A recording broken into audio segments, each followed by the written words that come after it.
Well, let's switch over to London, joined by Professor of Binary Economics, Mr. Rodney Shakespeare. Thank you so much for joining us, Professor. Tell me, what's your take on the Japanese Prime Minister's comment about the eurozone debt crisis being the biggest threat to the global economy?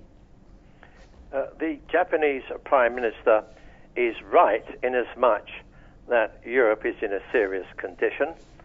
We have continuing downgrades, Belgium, Cyprus, Portugal, Spain, France, and there are many more to come. But before the Japanese Prime Minister self-righteously points his finger at Europe, he should remember that the total debt, I'm talking government debt, corporation debt and private debt in Japan, is somewhere around over 400% of the gross domestic product. And that has happened because the Japanese Prime Minister, like the European Prime Ministers, do not understand that we're now living in a flawed situation in which debt at compound interest is created by the banks out of nothing and is not put into the distribution of the real economy. So the Japanese Prime Minister can point the finger at Europe, but he is part of a corrupt and failing system, and so are the Americans. And the Japanese Prime Minister does not have a solution, just as she's had no solution to the depression which has been in Japan for the last 20 years.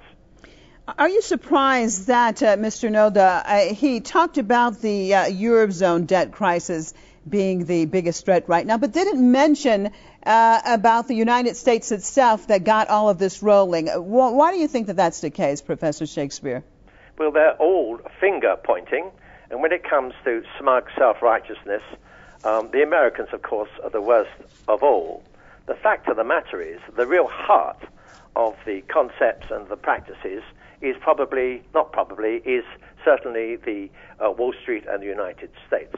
And they are having a period at this moment where they can avoid the truth of the matter, which is that they are more deeply involved in causing the problems, and that the global economic depression into which we're moving, and which is going to go on for at least 15 to 20 years, is a direct result of the ideas and practices particularly centered in Wall Street.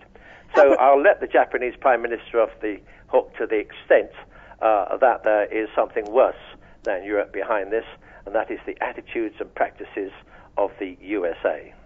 Now, Professor Shakespeare, very quickly, though, you said that the problem is a flawed system in general with compound interest. What do you think it will take to get the global economy out of, well, I won't just say a slump, but this continual decline at this point in time? You may use the word slump, and it's going to get worse. To get out of it, you have to do two main things. Number one, you have to get control of the banking system, and you do that by a gradual rise in banking reserves, saying that the banks may lend their own money and do what they like with it. They may lend the deposits of customers with permission, but they must not create money out of nothing and chuck it away. Secondly, you open up a supply of interest-free money coming from a national bank and let it be administered by the commercial banks. But they may only administer for the development and the spreading of the real economy to everybody in society. It is the spreading of the real economy which will ultimately bring things back into balance. At the same time, you do that in interest-free money stemming from the national bank, but it may be administered by the commercial banks making an administration charge. If you don't do that, we are going into a long-term economic collapse, and there is going to be fascism, which, by the way, is already coming to being in the United States of America. Well, on that note, let us stop right there. Hopefully we can pick this up later on, and we appreciate you being with us, Professor of Binary Economics from London, Mr. Rodney Shakespeare.